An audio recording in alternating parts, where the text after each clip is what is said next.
Welcome viewer, I am Murugan S. This video tutorial describes how to change default browser in Windows 10. Click Start button, Settings.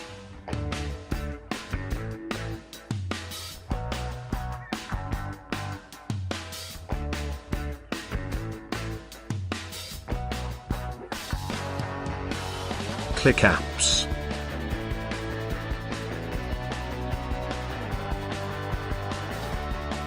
Click Default Apps.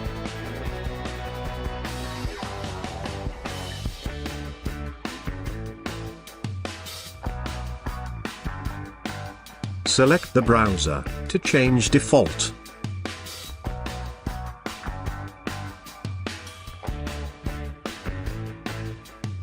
Click Switch Anyway.